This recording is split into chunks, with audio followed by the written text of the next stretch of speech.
Hey everyone, this is Reverend Aaliyah. My pronouns are they, them.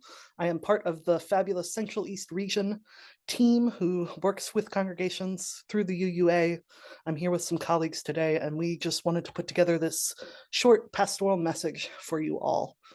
Some of what we're seeing in this time is that times of high stress can bring out the very best and the very worst in all of us, and sometimes all at once.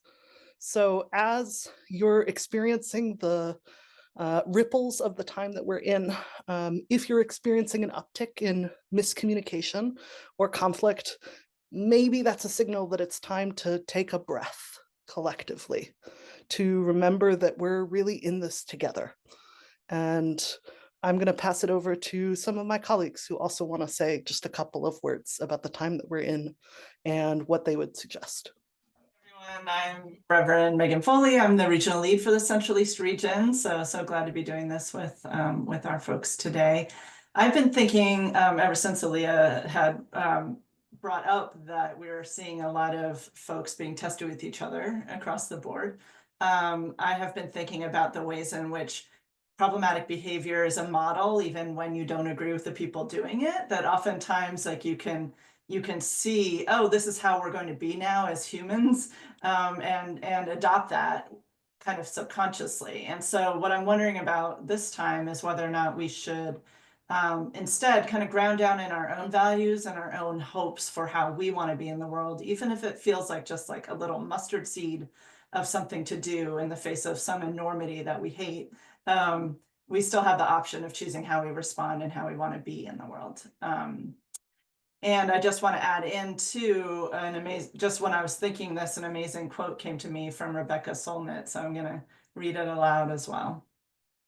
The fact that we cannot save everything does not mean that we cannot save anything. And everything we can save is worth saving. Remember in this tide of hate what love is. Take care of yourself because you are interwoven with the 10 trillion things in this single garment of destiny that has been stained and torn, but is still being woven and mended and washed. And so we are part of the great community of people who are still mending and weaving and washing, which has always been the case.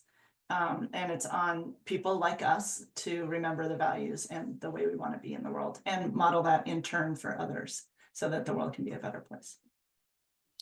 We also don't have to have all the answers in this time. It's like enough to start modeling how we know to be together with exquisite care in a time where lots of things are falling apart. We're the people who do the mending and the holding, and sometimes that means holding things as they fall, and that's okay too.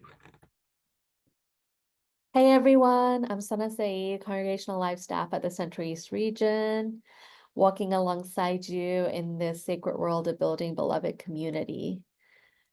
I know that many of our congregations are feeling the weight of conflict, change, and uncertainty, and times of anxiety. It can be easy to lose sight of the love and the purpose that bind us together. Yet even now, we are not alone. May we root ourselves in our deepest values, remembering that transformation is still possible and that deep listening and mutual care can lead to healing, and that the work of love and justice continues one faithful step at a time. As Adrienne Marie Brown reminds us, when we are engaged in acts of love, we humans are at our best and most resilient. May we meet this moment with love.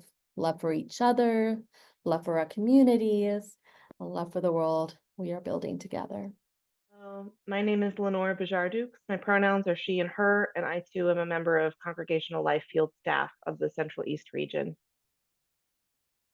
For me, times of crisis sometimes have a way of narrowing focus. Unfortunately, sometimes they narrow my focus on what I really need to be doing, and sometimes they narrow my focus on what's irritating me or the things that I can control when so much feels out of control. I want to invite us all to pause and slow down and to remember that there are things we very much need time and space for right now. We need spaces of fierce welcome. We need to tend to survival. We need to build in extra time to rest when folks get sick. We need to be ready and able to act. And we need time to play and to laugh with each other and to create and to rehumanize. And I'm not sure that we have time for all of those things when we are also holding tight to the things that we can control that might have seemed like they mattered a lot a little while ago, maybe. So this is an invitation to let go of all that you can right now that does not serve. Because we are actually in a crisis, and it is okay to shift your plans when you are in a crisis. It's okay to spend time practicing things that might seem so very small, things like kindness, and to pour all the love and attention and care that you can into that which connects.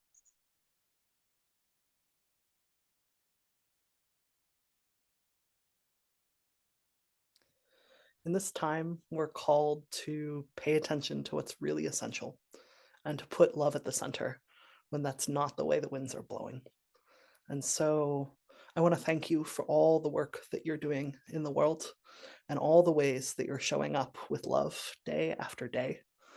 And I want to remind you that we're in this together, that you're not alone.